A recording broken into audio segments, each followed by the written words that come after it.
Assalamualaikum warahmatullahi wabarakatuh.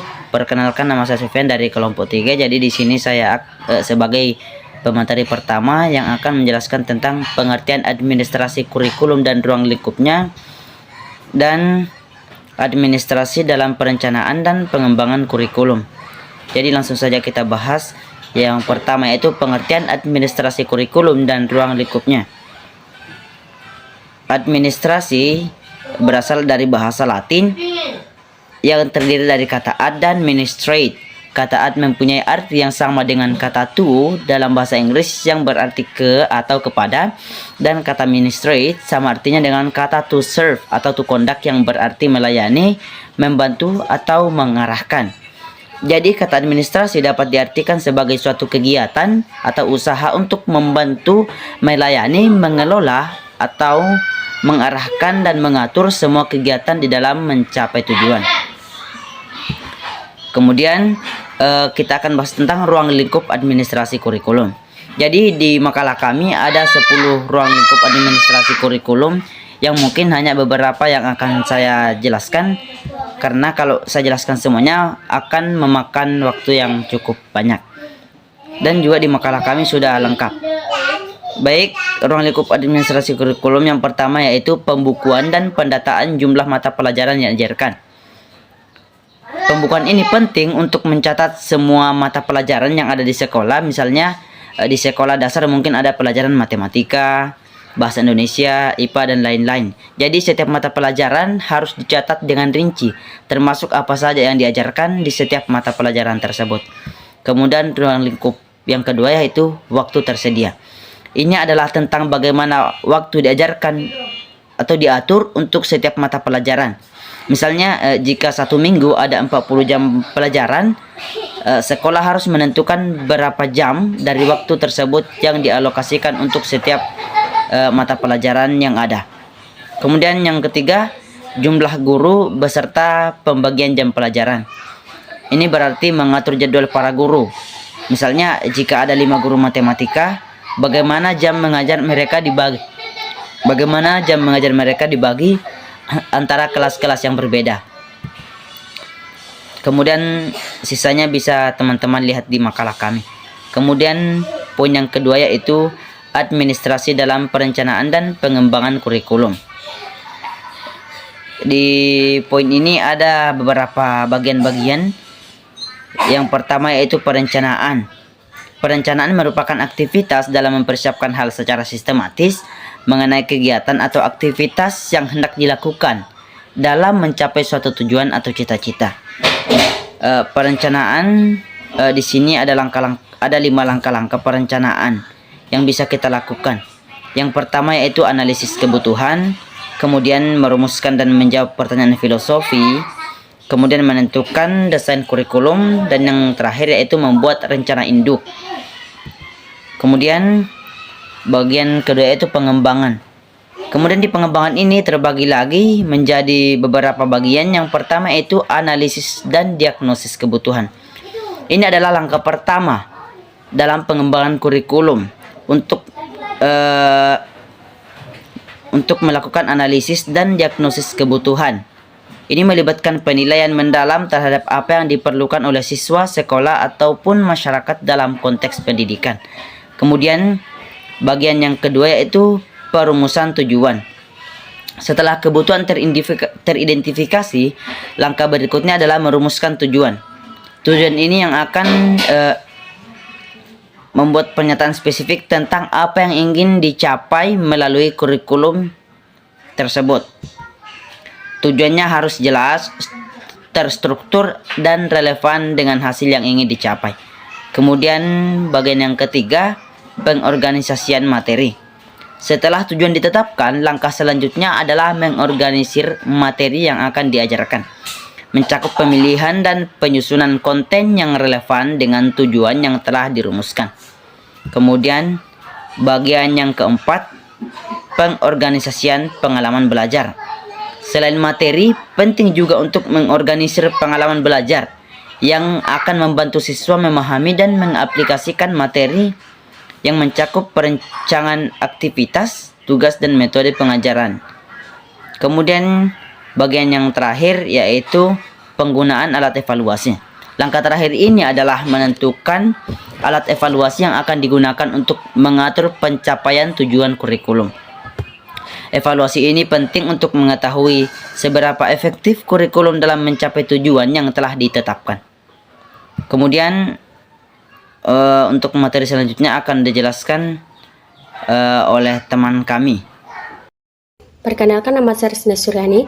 Saya akan mempresentasikan materi dari administrasi pelaksanaan kurikulum.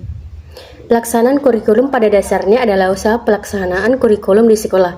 Sedangkan pelaksanaan kurikulum itu sendiri direalisasikan dalam proses belajar mengajar sesuai dengan prinsip-prinsip yang ditentukan kurikulum yang telah dikembangkan sebelumnya bagi suatu pendidikan atau sekolah-sekolah tertentu. Ada 9 pokok kegiatan tersebut. Kegiatan yang berhubungan dengan tugas kepala sekolah, kegiatan yang berhubungan dengan tugas baru, kegiatan yang berhubungan dengan murid, kegiatan yang berhubungan dengan proses belajar mengajar, kegiatan ekstrakurikuler, kegiatan pelaksanaan evaluasi, kegiatan pelaksanaan pengaturan alat, kegiatan dalam bimbingan dan penyuluhan, dan kegiatan yang berkenaan dengan usaha peningkatan mutu profesionalitas guru. Pelaksanaan kurikulum dibagi menjadi 2 tingkatan, yaitu pelaksanaan kurikulum tingkat sekolah dan tingkat kelas. Dalam tingkat sekolah, yang berperan adalah kepala sekolah, dan pada tingkat kelas yang berperan adalah guru.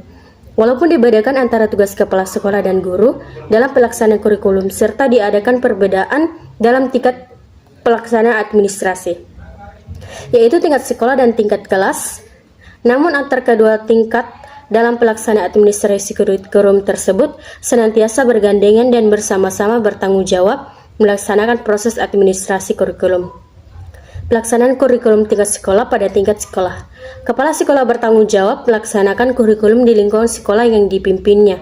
Kepala sekolah berkewajiban melakukan kegiatan yakni menyusun rencana tahunan, menyusun jadwal pelaksanaan kegiatan, memimpin rapat dan membuat statistik dan menyusun laporan.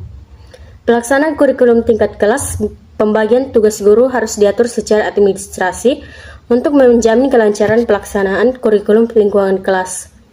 Pembagian tugas tersebut meliputi 3 jenis kegiatan administrasi, yaitu pembagian tugas mengajar, pembagian tugas pembinaan ekstrakurikuler, dan pembagian tugas bimbingan belajar. Selanjutnya, administrasi dalam pengawasan atau penilaian kurikulum terbagi atas 3. Yang pertama, pemeriksaan apakah semua berjalan sesuai dengan rencana yang telah diterapkan. Seperti pengawasan kurikulum mencakup pemeriksaan menyeluruh untuk memastikan bahwa pelaksanaan kurikulum di lapangan sesuai dengan rencana yang telah diterapkan. Rencana ini meliputi kurikulum yang sudah disusun, tujuan pembelajaran yang ingin dicapai, dan jadwal yang telah ditentukan. Pemeriksaan ini penting untuk memastikan bahwa elemen pendidikan seperti materi ajar, metode pembelajaran, dan penilaian sesuai dengan rencana tersebut. Jika ada penyimpangan atau rencana pengawasan harus mampu mengidentifikasi masalah tersebut untuk mengarahkan perbaikan agar proses belajar mengajar tetap sesuai dengan tujuan yang diharapkan. Kemudian yang kedua yaitu memperhatikan instruksi-instruksi yang akan dikeluarkan. Seperti setiap pengawasan kurikulum juga melibatkan pemantauan pelaksanaan instruksi atau petunjuk yang dikeluarkan oleh pihak berwenang, seperti pemerintahan pendidikan atau kepala sekolah. Instruksi-instruksi ini juga dapat berupa pedoman tentang metode pengajaran, kebijakan penilaian, atau standar akademik yang harus diikuti. Pengawasan bertugas memastikan bahwa instruksi ini dipatuhi dengan baik oleh semua pihak yang terlibat, termasuk guru dan staf administrasi. Jika instruksi tidak diikuti, hal ini dapat berdampak negatif pada kualifikasi pendidikan dan pencapaian tujuan pembelajaran. Kemudian yang ketiga yaitu penerapan prinsip-prinsip. Penerapan prinsip-prinsip ini selain rencana dan instruksi pengawasan juga meliputi pemantauan terhadap prinsip yang telah diterapkan dalam kurikulum. Prinsip ini bisa mencakup nilai-nilai dasar pendidikan, metodologi yang diinginkan, serta etika dan standar profesional dalam pendidikan. Prinsip-prinsip ini menjadi pedoman dalam melaksanakan kurikulum dan menentukan arah serta kualitas pendidikan. Pengawasan ini bertujuan untuk memastikan bahwa prinsip-prinsip tersebut diterapkan secara konsisten dan menjadi bagian dari proses pembelajaran sehari-hari. Secara keseluruhan, pengawasan kurikulum merupakan proses penting dalam administrasi pendidikan yang bertujuan untuk memastikan bahwa kurikulum dilaksanakan sesuai dengan rencana, instruksi, dan prinsip yang telah diterapkan. Dengan pengawasan yang baik, kualitas pendidikan dapat terjaga dan proses belajar mengajar dapat berjalan efektif, efisien, serta mencapai hasil yang diinginkan. Selanjutnya, kurikulum 2013. Jadi karakteristik dasar pada kurikulum 2013 terletak pada pendekatan yang digunakan dalam pengembangan kurikulum tersebut. Jadi kurikulum 2013 menekankan pendekatan saintifik pada jenjang pendidikan sekolah dasar hingga menengah. Dalam kurikulum 2013, kompetensi sosial diklasifikasikan menjadi 4. Yang pertama itu kompetensi sikap sosial. Kompetensi sikap sosial di sini berarti kemampuan seseorang untuk berinteraksi secara efektif dan harmonis dengan orang lain dalam berbagai situasi sosial, seperti sikap kerjasama, empati, dan tanggung jawab sosial. Nah, yang kedua yaitu kompetensi sikap spiritual. Dalam hal ini berarti kemampuan seseorang untuk mengembangkan dan menerapkan nilai-nilai agama dalam kehidupan sehari-hari. Hal ini melibatkan penghayatan dan pengamalan ilmu agama atau kepercayaan sesuai yang dianut. Yang ketiga itu kompetensi pengetahuan. Kompetensi pengetahuan ini berarti kemampuan seseorang untuk memahami dan menguasai berbagai informasi, konsep, serta teori dalam bidang tertentu. Hal ini berhubungan dengan intelektual dan kognitif. Yang keempat, yang terakhir, kompetensi keterampilan. Hal ini berarti kemampuan seseorang untuk menerapkan pengetahuan dalam bentuk tindakan praktis atau kegiatan tertentu. Hal ini mencakup keterampilan teknis dan non-teknis yang relevan dengan berbagai situasi dan pekerjaan. Selanjutnya, kurikulum merdeka.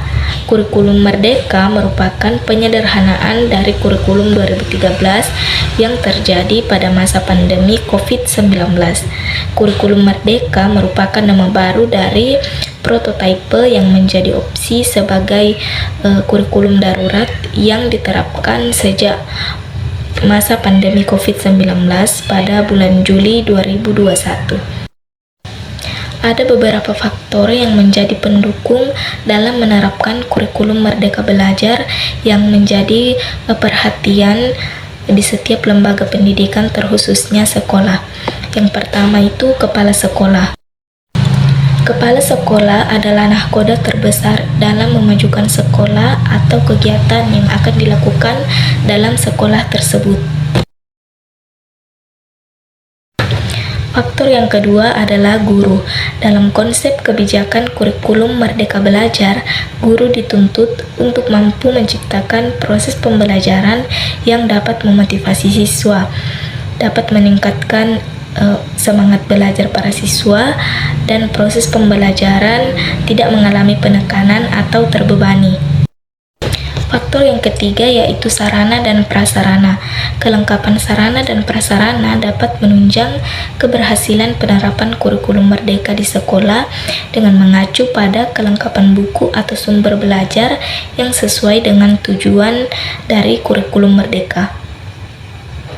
Sekian penjelasan dari kami mengenai administrasi kurikulum. Terima kasih atas perhatiannya. Wassalamualaikum warahmatullahi wabarakatuh.